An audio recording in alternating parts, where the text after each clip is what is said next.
Welcome back to Roll for Adventure. Today we're looking at Microscope. We're lucky enough to be joined by Ben Robbins, the designer of Microscope, all the way from Seattle. Welcome to the show, Ben. Hi, thanks for having me. So Ben, what inspired you to create Microscope when you were putting it together? That's a kind of tricky question. It kind of slowly emerged from my mind, you could say. I was working on it for a very long time before I told anyone it even existed.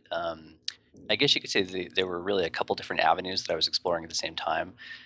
One was just the idea of the way we look at time and the way we look at history was fascinating to me. That if you think of the way we learn pretty much anything in life, we never learn it going forward. We learn it from this kind of like big picture to zooming into details kind of way. So there was kind of that aspect of it. Also, as a very very long time, like a Dungeons and Dragons game master, I had spent just decades building worlds and then kind of diving around in them and playing with different parts. And that process of kind of moving around through your world and fleshing out different bits at a time was the natural way that you would build things. And so what I wanted to do was make a game that kind of captured that fun of building a world and exploring the parts of it that you found really interesting instead of just kind of plodding along um, in order. And then the last part, I guess, was that I had been really interested in, again, kind of as a GM and then playing more indie games, in getting people to participate who often wouldn't participate at the table or who were very quiet or who didn't feel confident enough to bring out their ideas. And so the entire design of the game makes everybody contribute. And the shocking thing that I found was almost immediately people who I'd known for a very long time, and I didn't think, not that they weren't creative, but that they just didn't have a lot to say. Suddenly these things would come out of their mouths and I'd be like, oh my God, those ideas are fantastic. Like you've been hiding that because you didn't feel confident enough to contribute. So yeah, so all those things together have created it. So it was a weird merger. Yeah, you mentioned D&D, and I'm sure next campaign we're putting together, we're going to use Microscope to put the ideas together first. So we'll get buy-in from the other players and the DM, so everyone has plot points and ideas to return to again later. Yeah, it takes as a GM, it takes some confidence to kind of relinquish that control, but then the payoff is huge. You don't come in with like, here's my binder of world information that you must read in order to play this game. The players know right off the bat. Yeah. You also mentioned hearing from the quiet members of the group as well. We sort of have a strict no committing rule where we want to hear from the quiet people in the group, and that's when the great ideas come out. And it can be, yeah, and it can be nerve-wracking. I mean, no mistake. There's moments where you'll see somebody just looking a little bit uncomfortable, but you just have to be patient and wait. Um, and a lot of people are like, no, if somebody looks like they need help, I jump in. I'm like, you're robbing them. You're taking away their opportunity. I know you're trying to help, but you got to let them do it. You got to be patient and let them come up with their ideas. Yeah, I remember the first time I played, I was writing down a card and I was carefully putting it on the table and wondering if it was okay, and everyone was like, yeah, that looks cool. It's a game like that. So just a bit further in regards to the design of the game, what were your main design goals or particular elements you wanted to achieve? When I do this thing when I design games, which is that I write down these maxims when I first start, and they're usually like one sentence, very very short ideas, and they're things that like I want to stick to, and I keep them through the whole design. Like Microscope, the design took place over about 3 years of actual like designing it as a game and then kind of thinking about it before then. And it's very easy when you're designing a game to just drift and forget what you were trying to do, and you get caught up in new ideas, and so your ideas just morphs as you go. Um, so like some of the ideas, like I said before, the idea of creative participation for everyone at the table, um, and also just things like as the design went along, paring it down to its core essentials to be like as simple as humanly possible while still capturing it. There's a lot of kind of uh, widgets and add-ons that were along the way that I tried, and I was like, you know what, that seems interesting, but it doesn't help. And the other thing was um, kind of trusting the players a lot to create a solid framework for guidance, but to then say, instead of like some people would say, oh, why don't you require there to be a scene every round? Force someone to make a scene. And it's like, well, that's reasonable because they need to have more scenes. But I'm like, well, but maybe the players don't want to do that. Maybe the players have other ideas that often we as people have a really good sense of pacing or timing or what's appropriate or what's interesting. So wherever possible, I left those choices in the hands of the player. And when you start saying that, it sounds really loosey-goosey, like, oh, you just let people do whatever.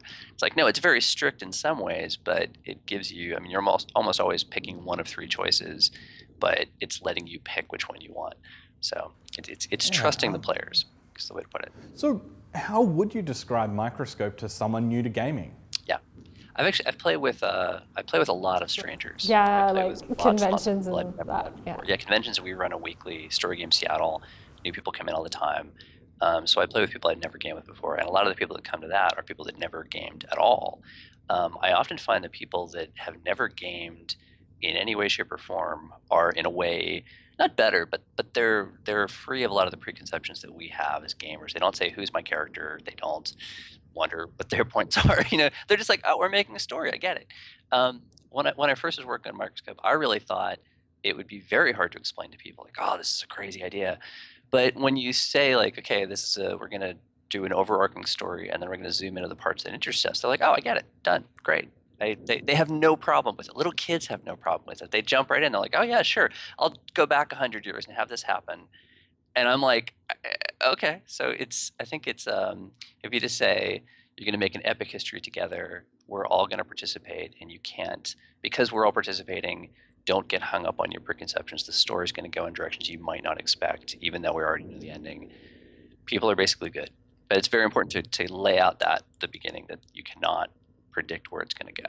Yeah, and nothing is wrong. Yeah. Well, no, and to be fair, some things are wrong. If you break the agreement that we've had, if we say our history is X and you say something that violates that, that's technically wrong. You're actually Yeah. We And that's have a palette for a reason. Yeah. We came up with a premise. It's important that we all respect each other's contributions and don't say things that violate. Like if you said something, I shouldn't bring something in that ignores that or tramples on that, because that would be wrong. This wasn't at my table last time we were playing, but another table had a palette that had reality television in the yes column. There you go. And I was like, okay, that's part of the game. Yeah. Yeah, they discussed it. They agreed to it. I've had people say, no war, no violence in the game, and I'm like, great. That's what we're playing. Whatever you decide to. So are there any aspects of the game you think could be done better now that you've released the game?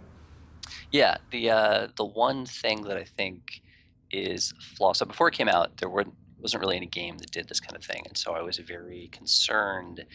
I didn't want people to collaborate too much at the beginning. I wanted them to very much leave it open, create a simple premise, and then build it and flesh it out.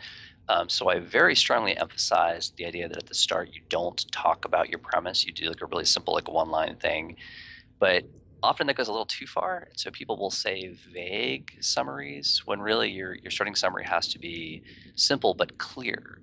And I talk about this in the new book, in Microscope Explorer. I talk about this a bunch. That you need your starting premise to be something everyone can at least visualize. So if we say it's a great empire that rises and falls, do we mean an empire of guys with swords and chariots, or do we mean in outer space? We need to know which one we're talking about, and if not, or just we're make a at a loss really already, long so. timeline and be all inclusive. And that would be great too, exactly. But we need to know which of those things we're doing, and so that's the one thing I think is a flaw, that the very start could use a little more detail. So if you could change anything about Microscope, would it be that specifically? Yeah, and exactly, that's one of the things in Microscope Explorer that I'm tackling, is I'm giving new ways to do that. Simpler, to keep it simple, but to ensure that people make a starting premise that everyone gets. Because if you understand the premise, you can proceed quickly and build on it. But if you're vague, vague is the nightmare of Microscope. Vague is not good. Yeah, you've got to plant the seeds in all the players without committing as well. It's about striking that balance, I suppose. Right. So this is my favorite question. I've been told you can combine Kingdom and Microscope into the one game. How would you go about doing that? And it's you can actually combine. It's not so much you combine Kingdom and Microscope into one game. It's that Kingdom is very well suited to explore parts of Microscope that you're interested in. So the example would be, you play Microscope and then you go, okay, during this one period of time, we really were interested in this community or this secret order assassins or whatever. So now we're going to drill down and play Kingdom in a smaller time frame to explore what happens there. But just the same as that, you could actually do the reverse. You could say we played a Kingdom game and it was fascinating. We saw, this institution we built, collapse. But now we want to explore the broader history of what the implications are that were caused by this, and also the history that led up to it. So you're basically using Kingdom as kind of a pocket universe within your Microscope game. And you can actually do it multiple times. You can play a Microscope game and then have different kingdoms within it, even opposing kingdoms, and look at their story. It's almost like a very, very extended scene. You're drilling way in and seeing all the stuff flesh out. So super, super cool. Now, regarding scenes, we've played Microscope a number of times now, and scenes keep coming up in the discussion. You mentioned before, do you have to do scenes every round? Which is not a rule. Like, if we forced ourselves to say, yes, we're going to do scenes tonight, we might end up with perhaps doing one or two scenes the entire game. So we're starting to feel that it's a whole other game built within Microscope itself. So was the thinking behind scenes compared to the other large periods of the game intentional? It is very true that people who haven't played a game like Microscope before, and there aren't that many that do this kind of thing, are drawn to the ability to, like, I can make whole worlds, I can make cities rise and fall, I can blow up continents. They're drawn to the big picture because that's new and appealing. Whereas scenes is something you do in almost every game you role play. So there's a strong tendency to kind of swing towards the epic scale. But I find that the scenes, even if you only play a couple of scenes in a game, they bring everything to life. Suddenly, something that seemed kind of like, oh, it's a big story. It's kind of a epic scale.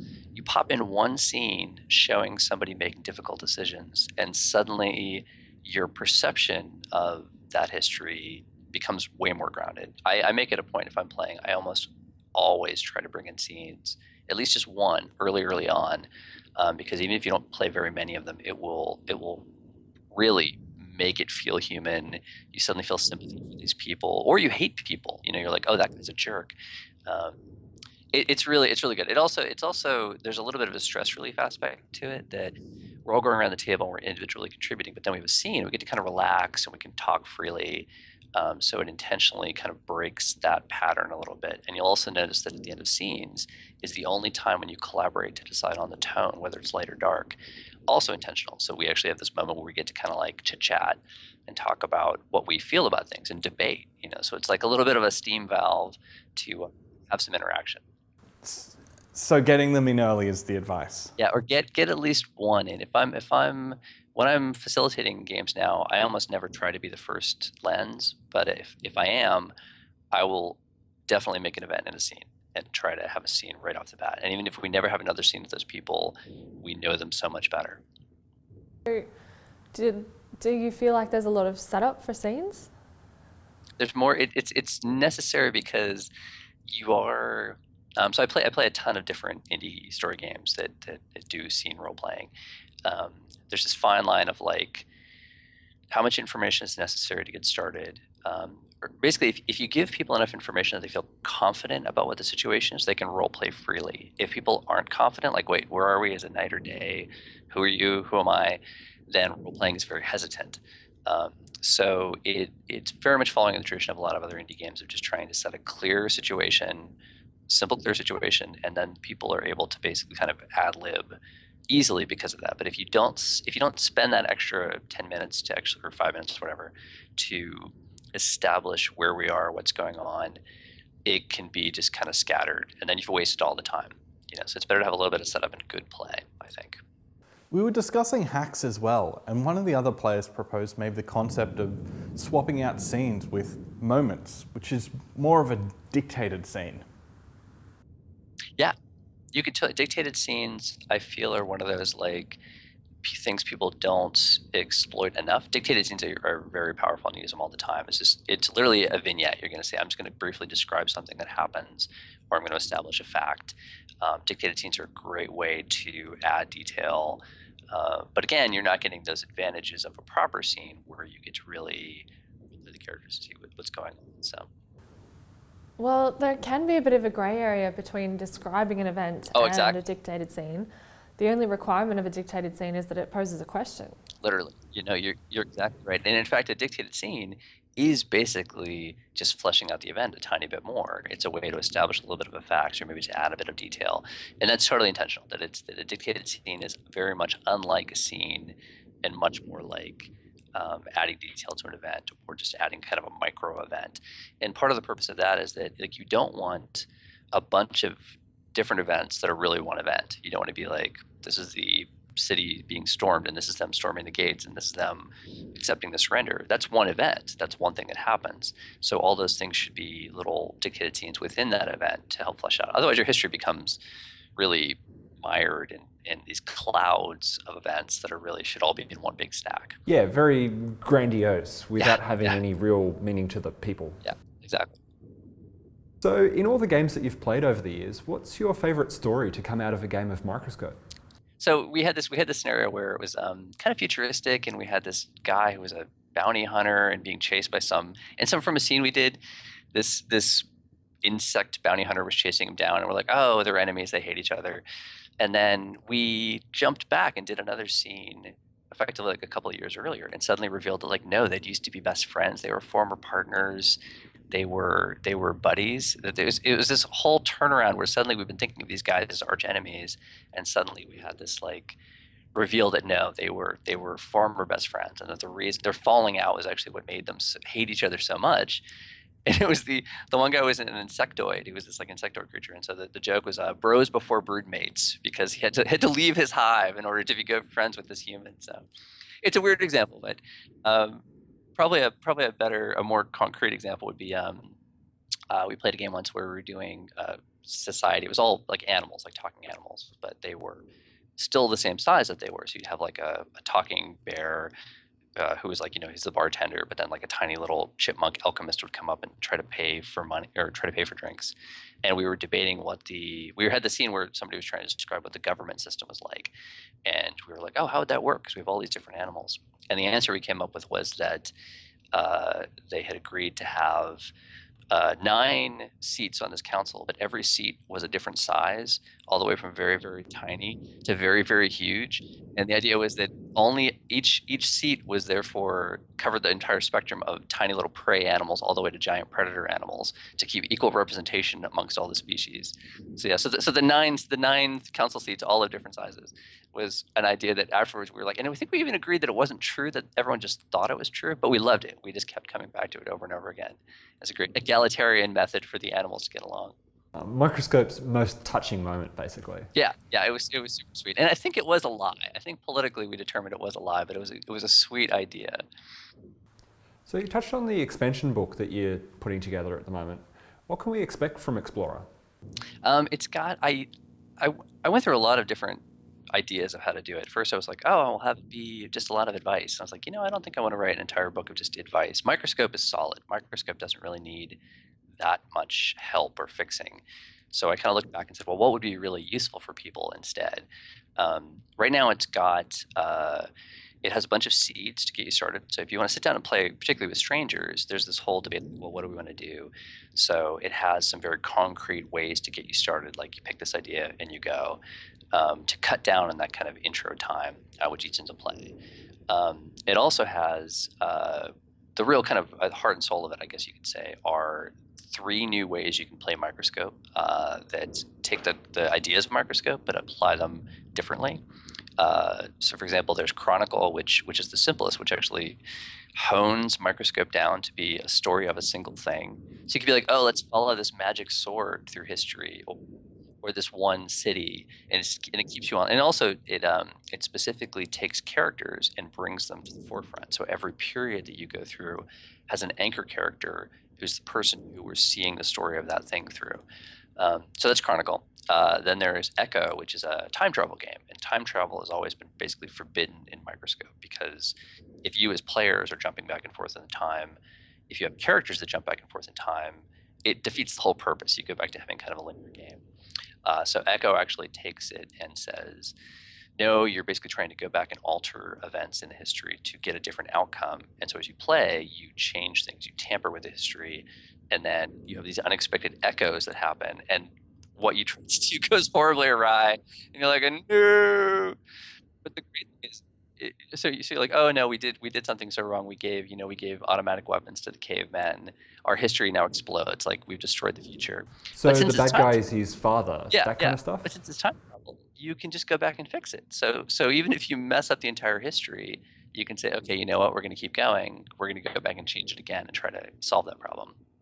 So Echo, I thought would be too difficult to work, but now it's very fun. Now So it's kind of mind blowing trying to Yeah. understand these it's concepts. definitely the hardest, I would say, of microscopes, because there's definitely things change. Suddenly you're like, oh wait, that entire period is different now. The war never happened. You have to keep up with things as they change.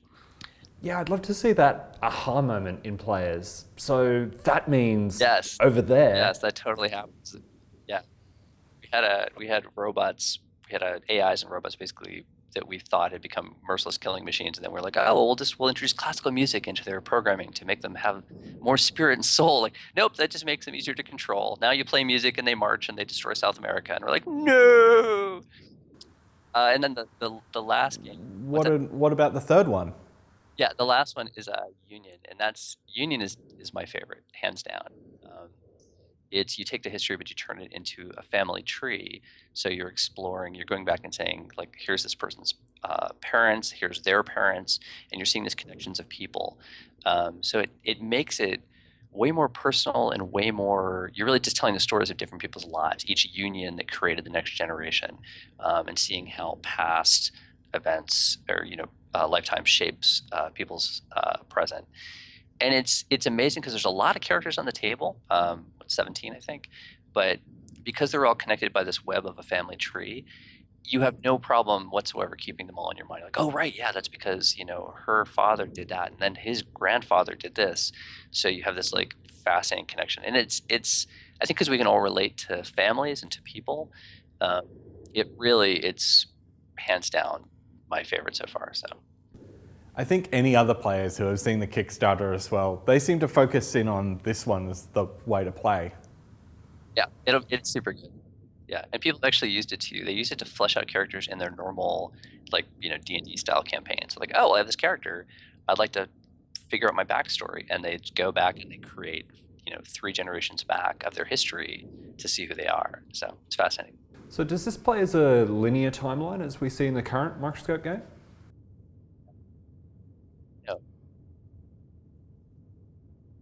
Yeah, in Union specifically, you start with the end of the story and the individual person who's kind of the culmination of this entire family tree, and then you build the family tree backwards. So it's an inverted pyramid with the hero first, and then you're seeing who all the people are behind them. But of course, since it's Microscope, you're jumping to wherever you want. So you might make the great grandparents first, and then make the parents, and then jumping all around. So there's definitely. Like we've played games where we spend our entire time like up here in the far right corner talking about the grandparents because that interests us, and then the rest is kind of fuzzy. It's super fun though, super fun. Yeah, we're really looking forward to it, that's for sure. So I know you're a busy man, but on top of the expansion, are there any other projects you're currently working on at the moment? There's a couple games I'm working on, but I'm super secret until I know a game is like really good. I just keep it super close to the vest. So there's nothing that I'm ready to announce or have announced yet. I didn't tell anybody at all about Microscope for a very long time. I'm very careful because sometimes you work on a project and you go, okay, that's not really. I'm not going to continue that. So I don't want to get people's hopes up unless I know it's going to be good. Exactly. It's 2015 and everyone is giving out alpha releases or community consultation. Sometimes it's best to say, I'm working on a product and I'll release it when I think it's ready. Yeah, that's totally how I operate. Cards close to the vest until I know it's good. So. Yeah, and the expansion is enough on its own, I suppose. It's going to be so good. Yeah, I'm very excited. Well, thank you so much for joining us today, Ben. We really appreciate it. Thank you.